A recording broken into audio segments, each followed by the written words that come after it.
सय्यिदिल मुरसलीन व खातमिन नबिय्यीन मुहम्मद व आलिहि व सहबिहि अजमईन।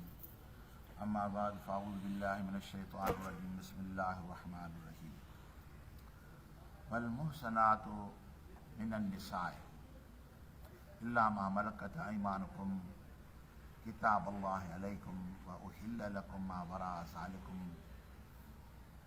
अन तब्तगू बिअमवालिकुम मुहसिनीन गैर मुसाफिहीन वमस्तमतम बि मिनहुन्ना फ़आतूहुन्ना उजूरहुन्ना फरीदा वला जुनाह अलैकुम फ़ीमा तरादयतुम बिही मिन बअदिल फरीदति इन्नल्लाह कान अलीमन हकीमा।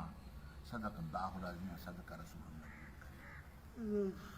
अल्लाह ताला जी ज़ाती बाबरकात इरशाद फरमायो, जेके औरतूं निकाह वारियूं आहिनि उन सां तव्हां शादी न कयो। यानी पंहिंजी ज़बान में निकाह जे मथां निकाह करणु इहो हराम आहे। इंतज़ारु करिणो पवंदो। जेकॾहिं कंहिं औरत जो मर्द गुम थी वियो आहे, उनजी ॾिसी तहक़ीक़ नथी अचे, तेसिताईं उन औरत सां निकाह करणु शरीयत में हराम आहे। असांजे इमाम हज़रत इमाम अबू हनीफ़ा रहमतुल्लाह ताला जी ज़ाते बाबरकात जो कौल आहे त 99 सालनि ताईं इंतज़ारु कजे। साहिबनि जे कौलनि में फ़र्क़ु आहे। जेकॾहिं कंहिं औरत जो मुड़ुसु ग़ाइबु थी वियो आहे ऐं उनजी तस्दीक़ तहक़ीक़ी कोन थी मिले त ज़िंदा हुआ या गुज़ारे वियो आहे या कंहिं क़ैद खाने में बंदि आहे, उन औरत सां निकाह करणु इस्लाम जे अंदरि हराम आहे। जेसीं तहक़ीक़ मुकमिल न थिए तेसिताईं असां वटि त अञा घणा रवाज आहिनि, रस्मूं आहिनि। कंहिंजी इद्दत पूरी नथी पए, का खणी वञी ज़ोरी निकाह था कनि, ज़बरदस्ती लॻी पई आहे। अल्लाह ताला जी ज़ाते बाबरकात इन कम खे हराम फरमायो आहे। इल्ला मां मलकत अयमानुकुम, मगर जिन खे मालिक थियनि हथ तव्हांजा। इन मां मुराद छा? बानियूं। बानियुनि जो तव्हां ज़िक्र ॿुधो हूंदो।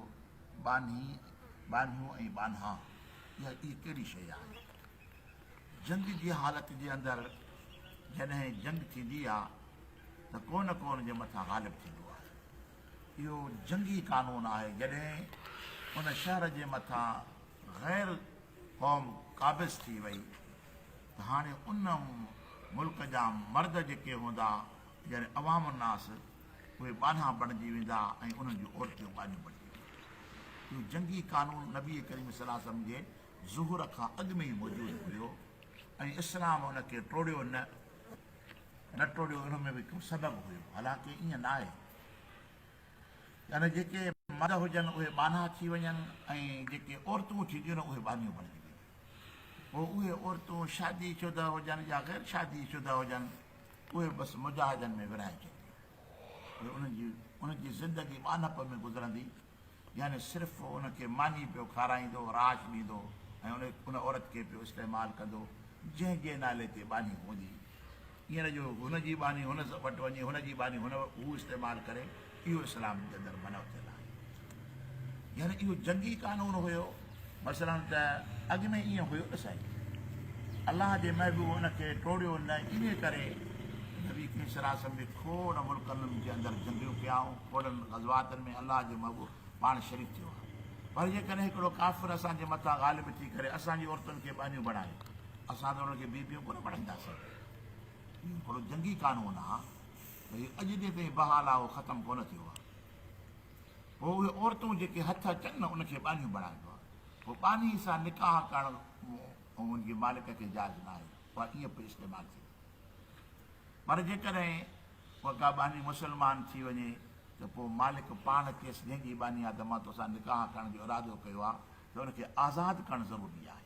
आज़ादु कंदो पोइ हुन सां निकाह करे सघंदो। ऐं इहो कानून बि आहे, जेकॾहिं बानी खे ॿिए कंहिंखे परणाए ॾे, उहो छो जो उहो बानी जेका आहे ऐं बानो जेको आहे न, इहो ममलूक आहे। सम्झ हुनजी कमाई हिनजी, उन्हनि खां का ख़ता अचे त मालिक ॾंडु भरे ॾींदो।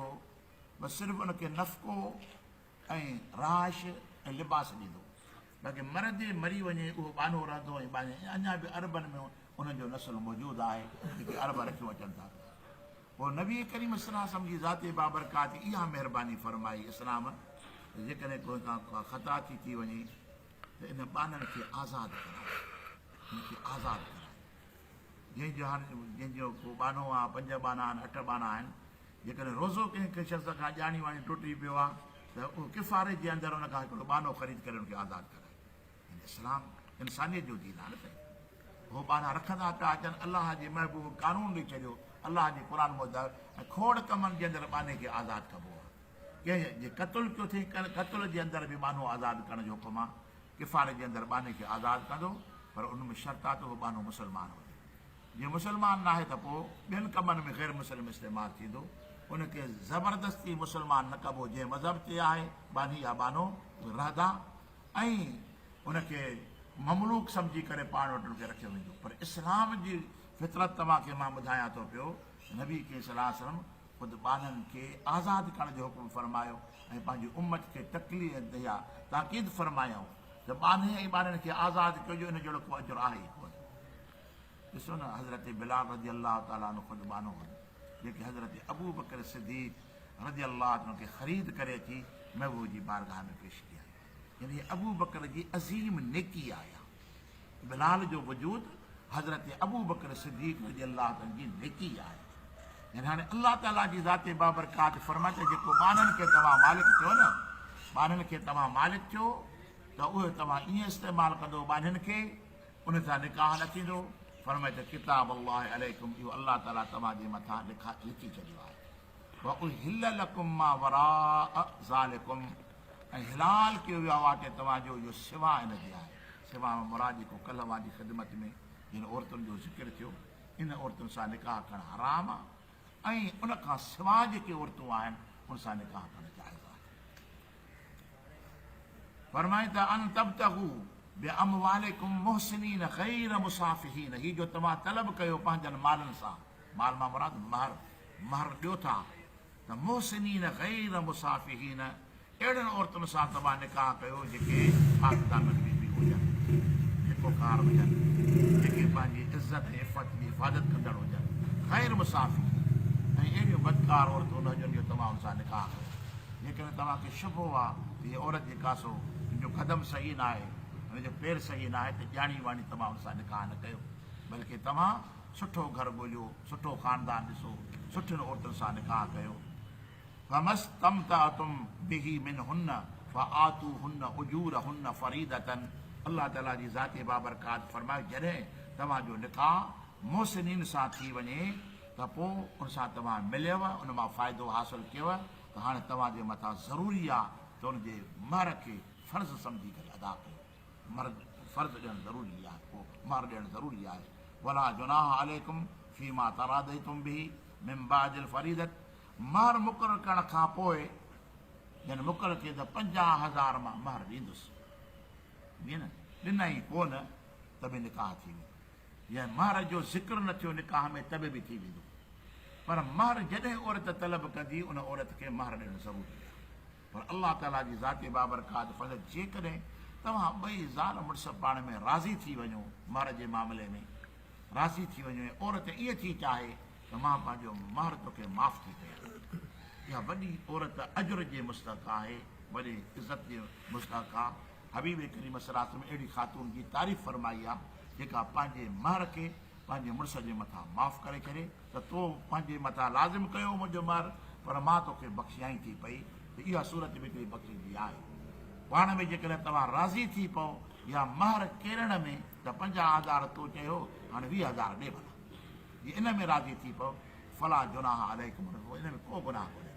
पर औरत जेकॾहिं नथी करे त उनजे लाइ बहाना करणु, उनजे मथां सख़्ती करणु, उनजे लाइ को ॿियो को रस्तो ॻोल्हे करे त कीअं अहिड़ो रस्तो अख़्तियार कया जो महर मां हथु खणी वञे, इहो गुनाह आहे, सख़्तु मन थियल आहे हिनजी। बाक़ी जेकॾहिं ॿई पाण में राज़ी थी पहुता त अल्लाह ताला जी ज़ाते बाबरकात तव्हांजे मथां गुनाह आहे कोन।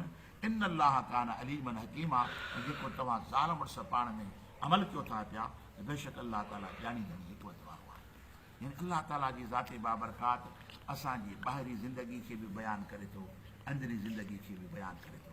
मालूम थियो त पूरो जो पूरो इंसान मुसलमान जेको रब जो बंदो आहे, ख़ुदा ताला जी ज़ाते बाबरकात सिर्फ़ु मस्जिदनि ताईं न बल्कि असांजे घरनि ताईं ॿधल आहे।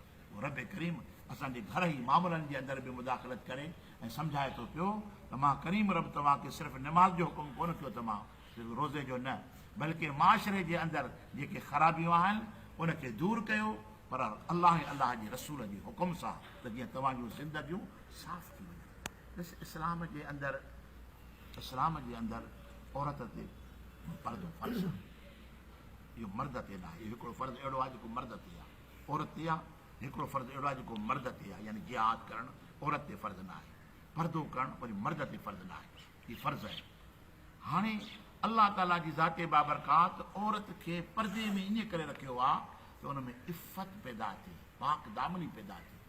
जेतिरी औरत परहेज़गार हूंदी न, अलाह ताला जी ज़ाते बाबरकात ओतिरो भलो औलाद हुन मां पैदा फरमाए। छो जो नेकनि जे लाइ थांव जो सुठो हुजणु ज़रूरी आहे। यादि रखो जो नबी करीम सल्लल्लाहु अलैहि वसल्लम जी ज़ाते बाबरकात पाण फरमाए त मां जेको जे ख़ानदान मां पैदा थिया उहो ख़ानदान भले में भलो ख़ानदान, अरब जे अंदरि चूंडियल जेको क़बीलो हो उन मां अलाह ताला जी ज़ाते बाबरकात मूंखे इंतिखाब फरमाए। इहो पाण फरमायो त मर्द जे अंदरि जेतिरी तक़वा हूंदी, औरत में जेतिरी तक़वा हूंदी, अलाह ताला जी ज़ाते बाबरकात वरी उन्हनि मां जेके पैदा फरमाईंदो न उहे बि सालिह बाना हूंदा, नेक हूंदा। पर ईअं करे नथो थी सघे जो औरत बेहया हुजे ऐं उन मां अलाह जो वली पैदा थिए, इहो नामुमकिन आहे। ॾिसो हज़रत बीबी मरियम जेतिरी पाक आहे न, अलाह ताला वरी उन मां पंहिंजो नबी हज़रत ईसा अलैहिस्सलाम खे थो पैदा फरमाए, जेका आबिद आहे, ज़ाहिद आहे। इस्लाम जे लाइ इहो कानून आहे। हाणे हिन मथां आयत में त मोहसिनीन गैर मुसाफ़िहीन, यानी अहिड़नि औरतुनि सां निकाह कयो जेके ज़िनाकार न हुजनि, ग़लति क़दम खणण वारी न हुजनि, बल्कि पाक दामन औरतूं हुजनि, बा हया बा शर्म हुजनि। अहिड़ियूं औरतूं तव्हांजे निकाह में ईंदियूं त औरत जेको आहे सो पंहिंजो किरदारु अदा कंदी पंहिंजे घर जे अंदरि। औलाद खे तरबियत ॾियण में पीउ खां वधीक औरत जो हक़ हूंदो आहे, ज़ाल जो हक़ हूंदो आहे उनजे में तरबियत में। छो जो नंढो इलाइक़ो बचो जेको आहे सो पीउ सां गॾु कोन हूंदो आहे। 7 सालनि ताईं त माउ खां परे वेंदो ई कोन्हे को। जेकॾहिं औरत सालिया हूंदी, क़ुर पढ़ंदड़ हूंदी, निमाज़ पढ़ंदड़ हूंदी, त सॼो जो सॼो औलाद उन मां तरबियत हासिलु कंदो। जेकॾहिं अॼोके दौर जूं औरतूं आहिनि, उनजूं हालतूं तव्हां ॾिसो था पिया छा आहिनि, त औलाद उन मां त वठे थो। नाफ़रमानी जो सबबु छा थो बणिजे? जहिड़ी तरबियत हूंदी ओड़ो रंग लॻंदो। लेकिन अलाह ताला जी ज़ाते बाबरकात हिन आयत मुक़द्दसा जे अंदरि असांखे सम्झाए थो पियो त तव्हां पंहिंजे घर खे पंहिंजे वास्ते भली इंतिखाब कयो, भली चूंड कयो, त उनजो तव्हांजो मुस्तक़बिल तव्हांजे लाइ भलो थींदो। दुआ आहे त अलाह ताला असांखे अमल करण जी तौफ़ीक़ अता फरमाए। वमा तौफ़ीक़ी इल्ला बिल्लाह।